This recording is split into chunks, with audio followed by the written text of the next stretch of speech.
تو اللہ تعالیٰ حالات کو بھی برباد کرتا ہے اور آخرت کو بھی برباد کرتا ہے۔ مال نے نہ کسی کو اللہ کی بارگاہ میں پہلے عزت دلائی، نہ آج عزت دلا سکتا ہے۔ دنیا کے اقتدار نے نہ پہلے کسی کو کامیاب کیا، نہ آج کسی کو کامیاب کر سکتا ہے۔ یہ میرے بھائیوں آج کا دھوکہ ہے کہ ہم اپنی منشاہی پہ چل رہے ہیں اور ہمیں اللہ کے دستور کا پتہ نہیں ہے کہ اللہ تعالیٰ کن چیزوں سے راضی ہے، کن چیزوں سے ناراض ہے، کس پر اس کی پکڑ آتی ہے، کس پر وہ معاف کرتا ہے۔ اس لیے یہ ساری دنیا کے انسان انتہائی خطرے میں چل رہے ہیں کہ یہ وہ سارے اعمال جن پر اللہ تعالیٰ ناراض ہوتا ہے وہ پورے فیصل آباد میں ہیں، ہر محلے میں ہیں، ہر بازار میں ہیں، پورے پاکستان میں ہیں، پوری دنیا میں ہیں، پورے 6 بر اعظم میں پھیلی ہوئی انسانیت آج للکار رہی ہے اللہ کو۔ کبیرہ گناہوں کے ساتھ زمین کو بھر دیا ہے۔ ظہر الفساد فی البر والبحر بما کسبت ایدی الناس، اور اللہ اپنی سنت قرآن کے ذریعے سے بتاتا ہے کہ جب تم جیسی قوموں نے جب تمہارے جیسے اعمال اختیار کیے تو یہ سنو، ایک قوم تم سے پہلے آئی نوح علیہ السلام کی، جنہوں نے زمین کو کفر سے بھر دیا، الٹا میرے نبی سے کہنے لگے فاتنا بما تعدنا ان کنت من الصادقین، وہ عذاب لاؤ جس سے تم ہمیں ڈراتے تھے، اور وہ عذاب لاؤ جس کا تم نے وعدہ کیا ہوا ہے۔ پھر ہمارا وہ دن آیا، ففتحنا ابواب السماء بماء منہمر وفجرنا الارض عیونا فالتقى الماء على امر قد قدر، آسمان کے دروازے کھولے، زمین کو چشمے بنا دیا۔ یہ نہیں کہا کہ زمین سے پانی نکل کر، فجرنا الارض عیونا، ہم نے پوری زمین کو چشمے بنا دیا، روئیں روئیں سے پانی ابلنے لگا، اور آسمان سے پانی گرا، زمین سے پانی نکلا، اور ساری کائنات میں وہ پانی پھیلا۔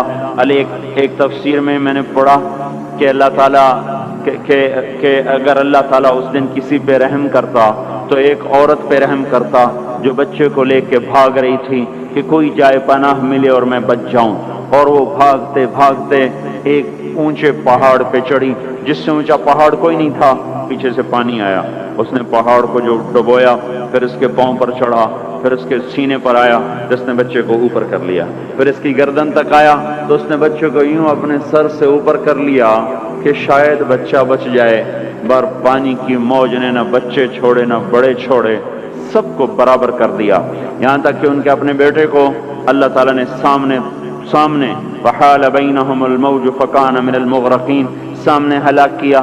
3 آدمی غار میں چھپ گئے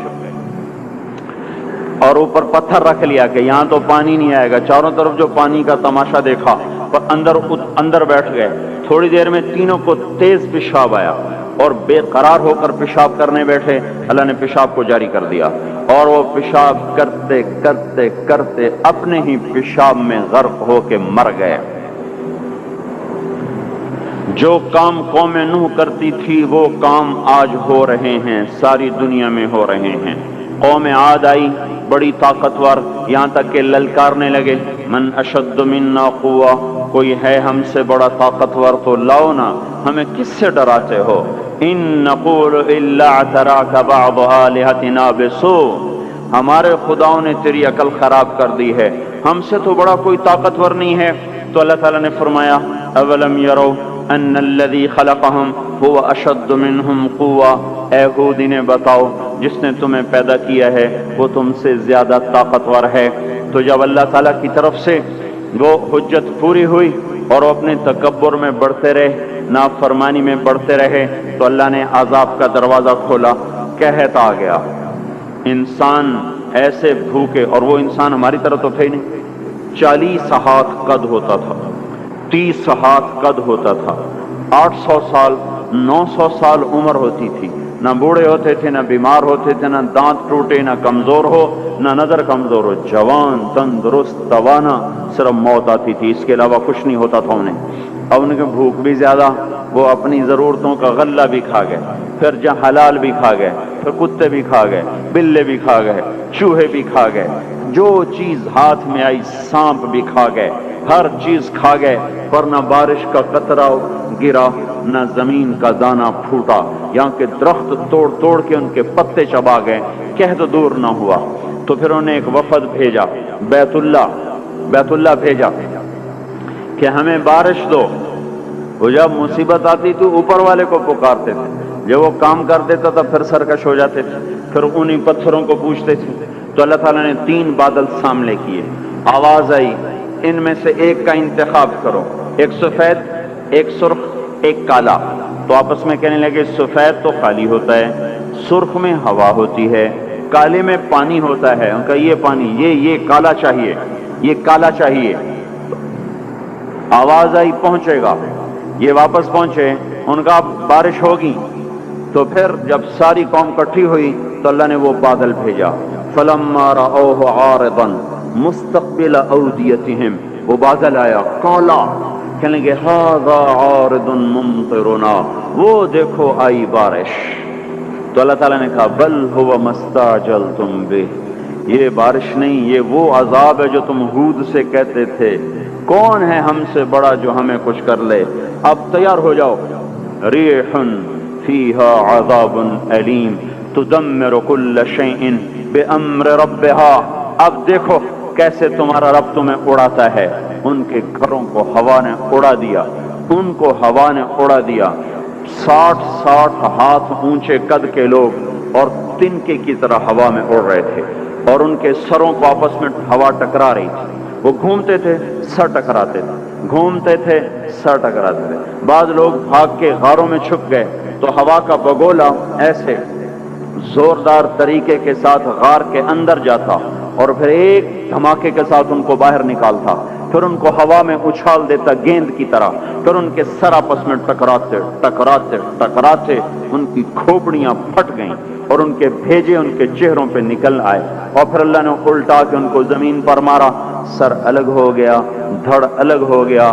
پھر اللہ نے للکار کے پوچھا فہل تری لہم من باقیہ، کوئی ہے باقی تو دکھاؤ کہ اس کا بھی صفایا کر دوں. کوئی نظر نہ آیا، سب کو اللہ نے مٹایا. جو کام قوم عاد کرتی تھی وہ کام آج فیصلہ آباد میں ہو رہے ہیں. پھر ایک قوم سمود آئی. انہوں نے سنا تھا کہ عاد کو ہوا نے اڑایا تھا، تو انہوں نے پہاڑ کے اندر گھر بنائے کہ اندر ہمیں کون کچھ کہے گا، اندر تو ہوا جا ہی نہیں سکتی، جائے گی بھی صحیح تو کہاں تک اندر جائے گی. نافرمانی نہیں چھوڑی، الٹے کام کو چل پڑے. تو اللہ تبارک و تعالیٰ نے ہوا نہیں بھیجی، ایک فرشتہ آیا. مکروا مکرن، انہوں نے مکر کیا. ومکرنا مکرن، ہم نے ان کے مکر کو توڑ دیا. فانظر کیف کان عاقبۃ مکرہم، آج ان کا انجام دیکھو. انا دمرناہم وقومہم اجمعین فتلک بیوتہم خاویۃ بما ظلموا ان فی ذلک لآیۃ لقوم یعلمون وانجینا الذین آمنوا وکانوا یتقون. اللہ تبارک و تعالیٰ نے کہا یہ دیکھو، ایک فرشتہ آیا، اس نے چیخ ماری اور ان کے کلیجے پھٹ گئے، چہرے نیلے اور کالے ہو گئے، اور ساری قوم کو اللہ نے آن کی آن میں ہلاک کیا. پھر اس پر قوم شعیب کا اللہ نے قصہ سنایا. یہ تاجر قوم تھی، فیصل آباد کے بازاروں میں جو ناپ تول میں کمی ہے وہ وہاں ہو رہی تھی، جو جھوٹ ہے وہ وہاں چل رہا تھا، جو خیانت ہے وہ وہاں چل رہا تھا، دکھانا اور دینا اور یہ وہاں چل رہا تھا. تولنے میں زیادہ، ناپنے میں زیادہ، یہ سارا کام جو کچھ ہو رہا ہے وہ وہاں ہوا اور بڑھتا گیا اور بڑھتا گیا، اور ساری دنیا کی تجارت انہوں نے قبضے میں کر لی. اور شعیب علیہ السلام نے کہا کہ بھائی اس سے باز آ جاؤ. اوفوا الکیل وزنوا بالقسطاس المستقیم، صحیح تولو، صحیح ناپو، ناپ تول میں کمی نہ کرو. جواب آیا الصلاۃ تأمرک ان نترک ما یعبد آباؤنا او ان نفعل فی اموالنا ما نشاء انک لانت الحلیم الرشید. اے شعیب بس تم مسجد میں بیٹھ جا، ہمارے کاروبار میں دخل نہ دے. اے تیری نمازیں ہمیں کہتی ہیں کہ ہم باپ دادے کا طریقہ چھوڑیں اور ہم اپنے کاروبار تیرے طریقے پر کریں تو ہم تو بھوکے ہو جائیں. کسی سے آپ کہیں کہ بھائی دیانت سے تجارت کرو، کہے گا مجھے تو بجلی کا بل بھی ادا نہیں ہوگا، میں روٹی کہاں سے کھاؤں. یہ میں نے ایک سے کہا تم ملاوٹ کیوں کرتے ہو، ایک تیل والے سے میں نے کہا تم ملاوٹ کیوں کرتے ہو، کہ اگر ملاوٹ کروں تو ایک ڈرم کے پیچھے 500 روپیہ بچتا ہے اور خالص بیچوں تو 50 روپیہ بچتا ہے، تو 50 روپے سے میرا کیا ہوگا، سبزی گوشت بھی نہیں آتا، اور 5 روپے سے تو کتنا دن گزر جاتے ہیں. تو یہی کچھ قوم شعیب نے کہا کہ الصلاۃ تأمرک ان نترک ما یعبد آباؤنا او ان نفعل فی اموالنا ما نشاء۔ میاں شعیب اپنے گھر بیٹھ جا، ہمیں تیری تبلیغ نہیں چاہیے، ہمیں اپنا کاروبار کرنے دے۔ یہی آج کے بازاروں کے مسلمان کہہ رہے ہیں کہ ہمیں یہ شریعت نہیں منظور، تو کاروبار کیسے ہوگا؟ جھوٹ نہ بولیں تو کام کیسے چلے؟ خیانت نہ کریں تو کام کیسے چلے؟ ناپ تول میں کمی نہ ہو تو کام کیسے چلے؟ اور سودی کام نہ ہو تو کام کیسے چلے؟ بینک نہ ہو تو کام کیسے چلے؟ یہ سارے اعتراضات جو آج کے تاجر کرتے ہیں یا دکاندار کرتے ہیں، یہ سارے اعتراضات شعیب علیہ السلام کی قوم نے کیے کہ پھر کاروبار کیسے چلے گا، پھر منڈیاں کیسے چلیں گی، پھر تجارت کیسے چلے گی؟ تو ہم تو تجارت چلانے نہیں آئے، ہم تو اللہ کو راضی کرنے آئے ہیں۔ اللہ کو راضی کر تو یہ تجارت ٹھپ ہو جائے تو ہو جائے، اور چل پڑے تو برکت، سبحان اللہ۔ ہم اس بات کے مکلف نہیں ہیں کہ ہم نے روٹی کھانی ہے اور بچوں کو کھلانی ہے، ہم اس بات کے مکلف ہیں کہ ہم نے اللہ کے حکم کے مطابق کمانا ہے اور اس کے مطابق کھلانا ہے۔ اس میں کچھ بچے گا کھلائیں گے، نہیں بچے گا فاقہ کریں گے، بچوں کو بھی کہیں گے تمہارا باپ تمہیں نہیں دے سکتا، میں تمہاری خاطر دوزخ کی آگ کو برداشت نہیں کر سکتا۔ اللہ کو راضی کرتے ہوئے سب کچھ قربان کرنے کا حکم ہے، یہ نہیں ہے کہ اپنی خواہش پہ حکم قربان ہو، ہمیں یہ حکم ہے کہ میرے حکم پر اپنی خواہش کو قربان کرو۔ قوم شعیب نہ بنے ہمارے بازار، وہ مذاق اڑانے لگے، کاروبار کیسے ہوگا، بچوں کو کہاں سے کھلائیں گے، پھر بھوکے مر جائیں، اسکول کی فیسیں کہاں سے دیں؟ اس زمانے کے تو اسکول نہیں تھے نا، یہ آج کی بات کر رہا ہوں، پھر اسکول کی فیسیں کہاں سے دیں، پھر یہ بجلی کے بل کہاں سے دیں؟ اگر سچ پر کمائیں اور دیانتداری سے کمائیں تو روٹی کہاں سے کھائیں؟ یہی شعیب علیہ السلام کی قوم کا جواب تھا۔